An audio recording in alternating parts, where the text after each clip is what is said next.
Hello everyone, नमस्कार। एक बार फिर से बहुत बहुत स्वागत है आप सभी का लोधाई क्लासेस के बीए प्लेटफॉर्म पर। दोस्तों, बीए सेकेंड ईयर में इंग्लिश लैंग्वेज फाउंडेशन कोर्स के अंतर्गत इंग्लिश लैंग्वेज वाले सेशन हमारा कंटिन्यू चल रहा है, जिसमें हमें दोस्तों 350 क्वेश्चनों पर डिस्कस करना है एमसीक्यू फॉर्मेट में। तो यहाँ पर आप दोस्तों देख पा रहे हैं कि प्रत्येक सेशन से अर्थात कि प्रत्येक यूनिट के प्रत्येक टॉपिक से मैं एक लेक्चर आप लोगों के लिए लेकर के आ रहा हूं, जहां पर जितने भी मैक्सिमम क्वेश्चन हो सकते हैं आपके पार्ट से संबंधित, उन सभी क्वेश्चनों पर हम डिस्कस कर रहे हैं जो कि एग्जाम के लिए भी महत्वपूर्ण होते हैं। क्लियर दोस्तों, आइए शुरू करते हैं। ये हमारा थर्ड सेशन होने जा रहा है, जिसमें आज का हमारा टॉपिक होगा बेंगल सेलर्स। तो बेंगल सेलर्स जो कि सरोजिनी नायडू जी के द्वारा लिखी गई एक पोइम है, और इससे संबंधित आज कुछ महत्वपूर्ण जो प्रश्न है उन पर हम चर्चा करने जा रहे हैं। आइए डायरेक्टली क्लास पर ही मूव करते हैं दोस्तों। लेते हैं पहला क्वेश्चन हमारा आज का। बेंगल सेलर्स जो पोइम है जो कि सरोजिनी नायडू जी के द्वारा लिखित है, इस पोइम से जितने भी महत्वपूर्ण प्रश्न उत्तर हो सकते हैं आपके एग्जाम के लिए, वो सारे क्वेश्चन हम आज के इस सेशन में डिस्कस करेंगे। छोटा सा सेशन होने वाला है, ज्यादा बड़ा ज्यादा लेंथी नहीं होगा, है ना। और इसी प्रकार से प्रत्येक यूनिट में जितने भी टॉपिक होंगे, प्रत्येक टॉपिक पर मैक्सिमम कम से कम 20 से 30 क्वेश्चन के बीच में तो हम कम से कम एक सेशन में डिस्कस करेंगे ही। हाँ, जिस टॉपिक में कम क्वेश्चन होंगे उसको किसी और टॉपिक के साथ ज्वाइन कर दिया जाएगा, है ना। चलिए, तो आज का पहला क्वेश्चन है हमारा, who is the author of the poem Bengal seller, है ना। अभी मैंने आप लोगों को बताया कौन है दोस्तों, सरोजिनी नायडू है। क्लियर है, सरोजिनी नायडू। थोड़ा सा स्पीड भी पकड़ेंगे, जहां पर आवश्यकता नहीं है डिस्कस करने की वहां आगे बढ़ जाएंगे ना। नेक्स्ट क्वेश्चन है, हु इज द नरेटर मतलब कि कथावाचक कौन है। तो वुमन है, बेंगल्स है ना, वुमन है, बेंगल्स है, पोइट है, या बेंगल सेलर है। क्या होगा इसका दोस्तों राइट ऑप्शन, बेंगल सेलर। चूड़ी बेचने वाला ही जो है इस कथा का अर्थात इस पोइम का कथावाचक है। क्लियर। नेक्स्ट क्वेश्चन है, अगला क्वेश्चन है, what is the referred as the rainbow tinted circle of light. Rainbow की तरह दिखने वाला एक जो है लाइट का सर्कल, है ना, किसको इंडिकेट कर रहा है, यहां पर किससे रेफर किया गया है इसको।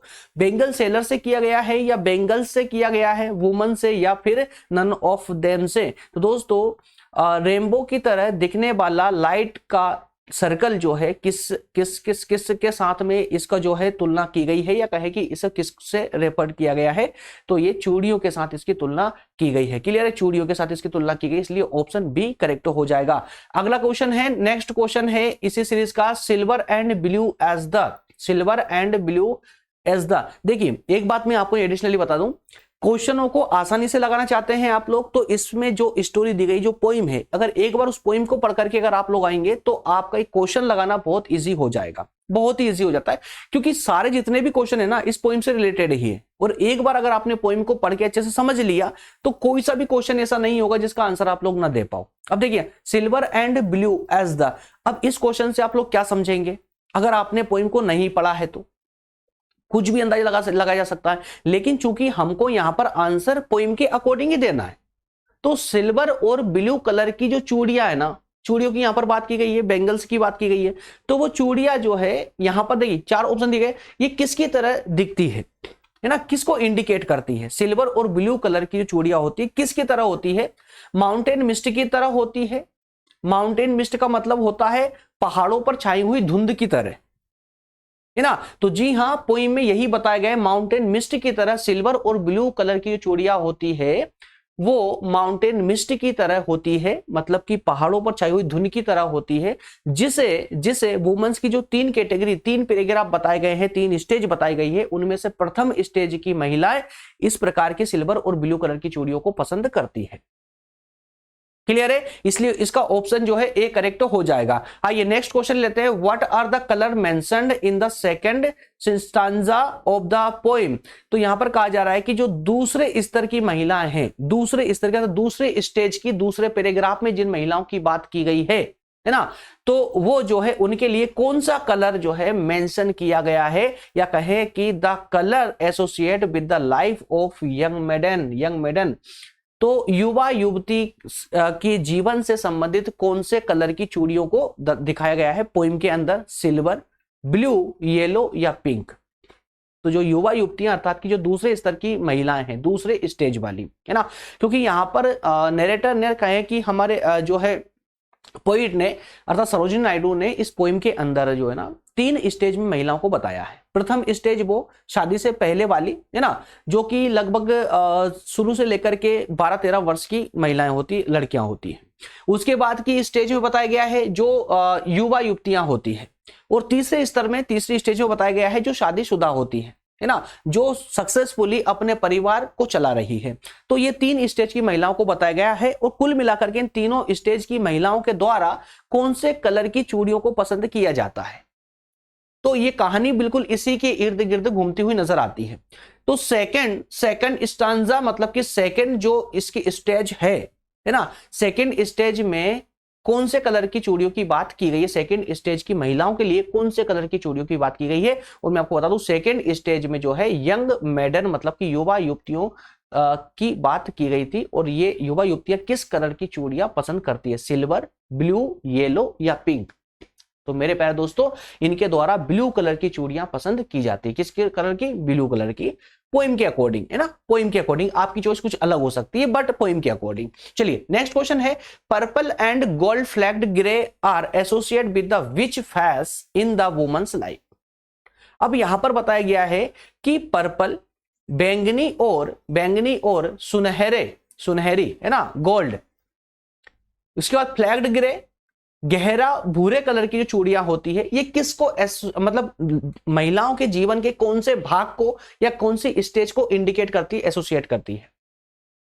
अब ब्रीड को, दुल्हन को, मिडिल एज्ड वुमन को, या फिर यंग मेडन को, या विडो को।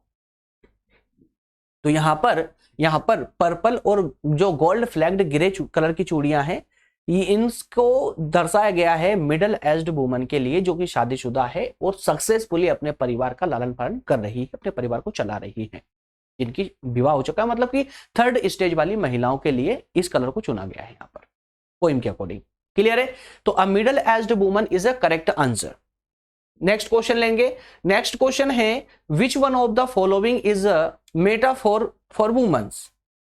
Metaphor for which one of the following, 4 option है आपके सामने। Which one of the following, इन चारों में से कौन सा जो है मेटाफोर फॉर वुमेन्स मतलब महिलाओं के लिए अपेक्षित है, महिलाओं के लिए अपेक्षित है।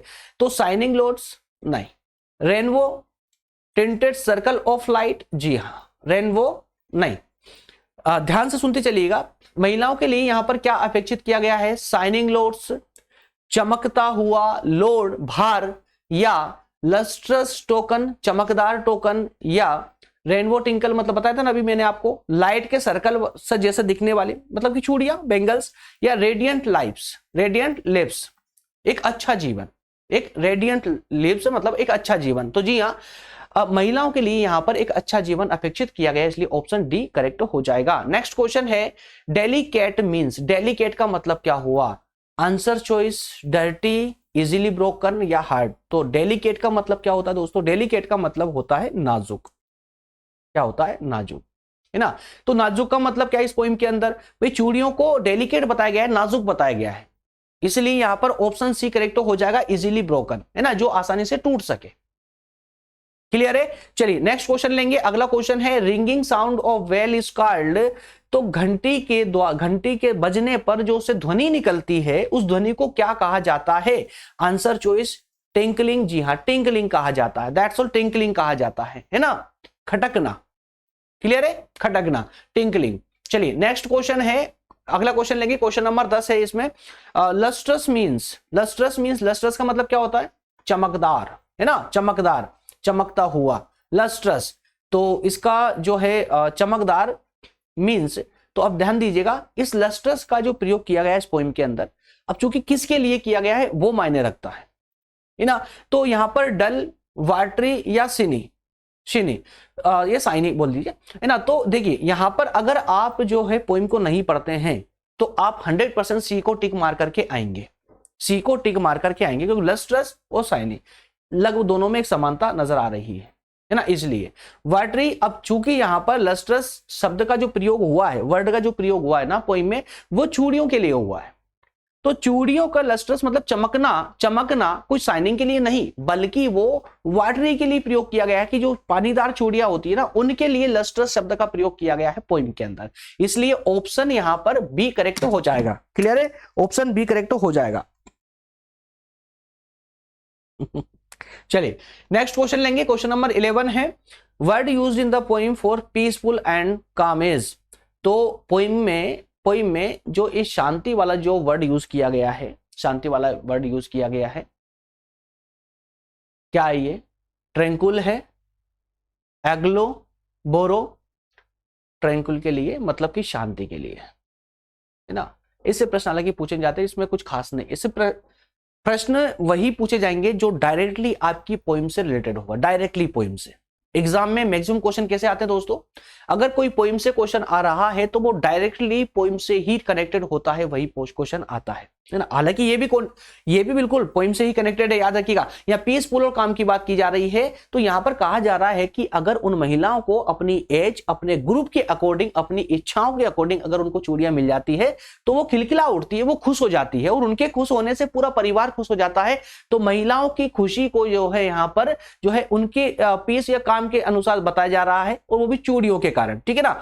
तो ट्रैंकुल मतलब कि एक शांति, है ना, शांति शब्द का यहां पर इसके लिए प्रयोग किया जा रहा है, इसलिए ऑप्शन इसका ए करेक्ट होगा। नेक्स्ट क्वेश्चन लेंगे। अगला क्वेश्चन है, what does limpid refers to. Limpid, है ना, लिम्पिड रेफर्स टू, क्या रेफर कर रहा है लिम्पिड? क्लियर को, ट्रांसपेरेंट को, या फिर डस्टी को? तो सबसे पहले तो ध्यान दीजिए कि लिम्पिड का मतलब क्या होता है दोस्तों। लिम्पिड का मतलब होता है पारदर्शक। क्या होता है? पारदर्शक। लिम्पिड का मतलब होता है पारदर्शक, है ना, पारदर्शक। तो लिम्पिड शब्द जो है ना यहां पर ट्रांसपेरेंटी को दिखा रहा है। किसकी ट्रांसपेरेंटी को? चूड़ियों की, बैंगल्स की ट्रांसपेरेंटी को दिखा रहा है, ट्रांसपेरेंसी को दिखा रहा है। क्लियर है ना? तो इसका ऑप्शन बी करेक्ट हो जाएगा, ट्रांसपेरेंट। क्लियर। चलिए अगला प्रश्न है, नेक्स्ट प्रश्न है, फ्लैग्ड मींस। फ्लैग्ड का क्या मतलब है? फ्लैग्ड का मतलब क्या है? स्पॉटेड, थ्रो या डॉटेड। तो इसका फ्लैग्ड का डायरेक्टली मींस यहां पोइम में निकल रहा है डॉट। जो चूड़ियों पे डॉट डॉट बने होते हैं उससे यहां पर इसको लगाया जा रहा है, इसका मतलब होता है ना। तो फ्लैग्ड का मींस, फ्लैग्ड वर्ड का जो यूज किया गया है ना पोइम में, वो चूड़ियों पर बने हुए बिंदु, जो डॉट बने हुए, बिंदु बने हुए, उनके लिए प्रयोग किया गया है। क्लियर है? चलिए नेक्स्ट क्वेश्चन है, हु इज द पोइट या poetry of the poem the Bengal seller. तो बेंगल सेलर का पोइट कौन है? आप सभी जानते हैं, सरोजिनी नायडू। तो इस पर डिस्कस करने की आवश्यकता नहीं। नेक्स्ट क्वेश्चन है, the poem the Bengal seller presents. तो जो ये बेंगल सेलर पोइम है यह क्या प्रेजेंट करती है? विब्रेंसी ऑफ इंडियन कल्चर, भारतीय संस्कृति को प्रेजेंट करती है, या सरोजिनी नायडू की जो क्षमता है कविता लिखने की, उसको, क्षमता को, एबिलिटी को प्रेजेंट करती है, या वुमेन्स की हैप्पीनेस को प्रेजेंट करती है, या फिर ऑल द एबव। तो जी हाँ दोस्तों, ये जो बेंगल सेलर पोइम है, ये भारतीय संस्कृति को दर्शाने के साथ ही साथ में महिलाओं की हैप्पीनेस को और उनके जीवन को भी दर्शा रही है, और भारतीय संस्कृति और महिलाओं के संबंध को आपस में दर्शा रही है।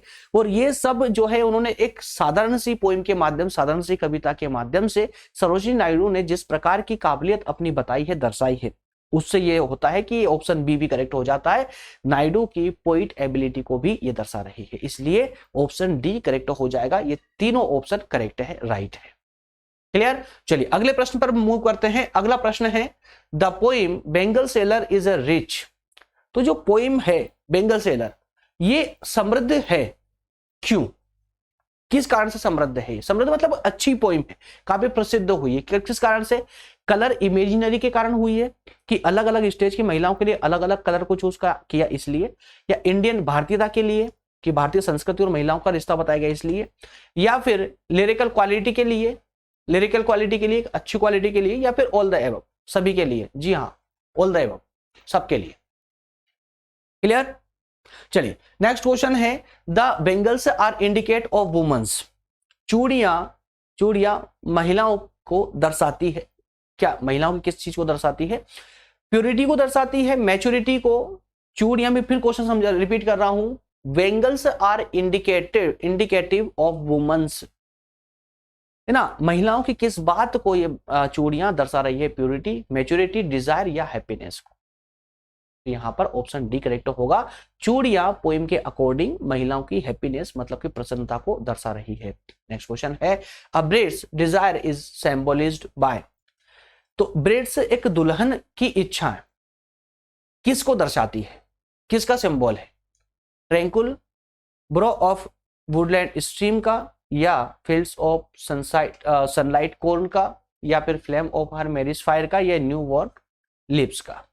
यहाँ पर दोस्तों ये ब्रिड का जो है डिजायर सिंबल जो है ना, ये उसके विवाह की अग्नि की लो को दर्शाती है, विवाह की अग्नि को लो को दर्शाती है, जैसा कि आपने पोइम को देखा था, है ना, पोइम में देखा था जब मैंने, हालांकि इसकी जो है डिटेल क्लासेस भी डिस्कस की हम लोगों ने। तो इस पोइम के अंदर जिन युवा युवतियों का विवाह होने वाला होता है, तो वो इस पोइम के अकॉर्डिंग उस कलर की चूड़ियों को पसंद करती है, जैसे कि विवाह की अग्नि की जो लो उड़ती है, उस लो के कलर की जो है चूड़ियां होती है, उन बेंगल्स को पसंद करती है। इसलिए इसका ऑप्शन सी करेक्ट हो जाएगा, flame of her marriage fire. Clear है? चलिए नेक्स्ट क्वेश्चन लेते हैं। अगला क्वेश्चन है, bangles bring to the women's life. Bangles bring to the women's life, bangles जो है महिलाओं के जीवन में किस बात को लेकर के आती है? कलर को, हैप्पीनेस को, प्राइड को, या फिर पीस को? तो चूड़ियां या बेंगल्स जो है महिलाओं के जीवन में कलर को लेके आती है। Clear? Next question, the bangle sellers are trying to, क्या ट्राइंग कर रहे हैं भैया? वो चूड़ी बेचने का ट्राइंग कर रहे हैं, सेल देयर बेंगल्स। क्लियर है? बेंगल सेलर जो कि हमारा नरेटर है इस पोइम का, वो क्या प्रयास कर रहा है? Sell their bangles. क्लियर है ना? इसलिए ऑप्शन सी करेक्ट होगा। नेक्स्ट क्वेश्चन है, bridal laughter and bridal tear indicates. तो जो युवती है या कहें कि जो दुल्हन है, दुल्हन के हंसी और उसके आंसू पोइम के अकॉर्डिंग क्या दर्शा रहे हैं या किस बात को इंडिकेट कर रहे हैं? एक दुल्हन की हंसी और उसके आंसू किस बात को इंडिकेट कर रहे हैं? मैडनेस ऑफ ब्रिड के दुल्हन के पागलपन को, या सैडनेस ऑफ ब्रिड के, या उसकी उदासी को, या फिर उसके डिजायर को, या ब्रिड्स मिक्स्ड इमोशन को? तो जी हाँ, ब्रिड्स मिक्स्ड इमोशन, जो मिक्स जो उसके भावना है उनको ये दर्शाते हैं। कौन से? दुल्हन के हंसी और आंसू, है ना, पोइम के अकॉर्डिंग दुल्हन के हंसी और आंसू जो है उस दुल्हन के जो मिक्स भावना है उनको दर्शाते हैं। मिक्स भावना में क्या आ जाएगा? एक तो घबराहट और एक दुख भी है, और एक विवाह की प्रसन्नता भी है ना। दुख किस बात का है? कि अपने माता पिता को छोड़ करके जाना है उसे। तो ये एक मिक्स इमोशन होता है। क्लियर है? चलिए अगला प्रश्न लेते हैं। नेक्स्ट क्वेश्चन है पोइम का, how many stages of women's life are presented in the poem. कितनी स्टेज वुमेन्स की बताई गई है पोइम के अंदर? आप सभी को मैं कई बार रिपीट कर चुका हूं, 3 स्टेज बताई गई है। क्लियर है? 3 स्टेज बताई गई है। चलिए नेक्स्ट क्वेश्चन लेते हैं। Green bangles resembling new born lips, नवजात पत्तों की तरह दिखने वाली चूड़ियां क्या प्रेजेंट करती है, मतलब क्या दर्शाती है? नवजात पत्ते जो होते हैं ना पेड़ों में, अभी अभी पत्ते जो निकलते हैं, तो वो जो अभी अभी पत्ते निकले हैं उनकी तरह दिखने वाली जो चूड़ियां होती है, जो लगभग ग्रीन कलर की होती है, वो क्या दर्शाती है? Freshness and beauty, chastity and purity, ठीक है ना। तो यहां पर ऑप्शन ए ही करेक्ट हो जाएगा, freshness and beauty. Freshness and beauty शुद्ध, ठीक है ना। तो सुंदरता और ताजगी किसी का प्रतीक है नवजात पत्तों जैसी दिखने वाली चूड़ियां। क्लियर? ऑप्शन ए करेक्ट हो जाएगा। चलिए नेक्स्ट क्वेश्चन है, the reddest bangles are compare to, लाल कलर के बेंगल्स, लाल कलर की चूड़ियां किससे कंपेयर की गई है? न्यू बॉर्न लिप्स से, सनलाइट कोन से, वर्ड दैट ड्रीम से, या मैरिज फायर से? तो दोस्तों यहां पर वर्ड्स दैट ड्रीम से कंपेयर की गई है, वर्ड्स दैट ड्रीम से कंपेयर की गई है। क्लियर है ना? ये बर्ड्स दैट ड्रीम्स मतलब कि जो कलियों के सपने, ये समझिए, कलियों के सपने मतलब कि ये उन गर्ल्स के सपने है ना, जो अभी विवाह वाली स्टेज से पहले वाली स्टेज की बात यहां पर हो रही है। उन गर्ल्स की बात की गई यहां पर। तो उनके जो सपने, उन सपनों को दर्शाती हैं ये लाल कलर के बेंगल्स, रेडिस्ट बेंगल्स। ठीक है ना। चलिए अगला प्रश्न है, नेक्स्ट एंड लास्ट क्वेश्चन है, the reddest bangles like what's that dream is suggestive for a maidens, suggestive for a maidens, cheerfulness, chastity या प्राइड या मैच्योरिटी। तो यहां पर चेस्टिटी मतलब उसकी प्रसन्नता को जो है ये रेफर करती है, सजेस्टिव करती है। क्लियर। तो इस तरह से इस पोएम से रिलेटेड 25 क्वेश्चन हमने यहां पर डिस्कस किए हैं। अगली जो भी नेक्स्ट पोइम है दोस्तों, कौन सी पोइम है जरा देख लें, मुझे भी कंफर्म नहीं है। नेक्स्ट पोइम है आपकी patriotic beyond politics and religion, जो कि अब्दुल कलाम साहब के द्वारा लिखे थे, कोई पोइम नहीं है, एक पूरा एक लंबा अच्छा खासा लेख है।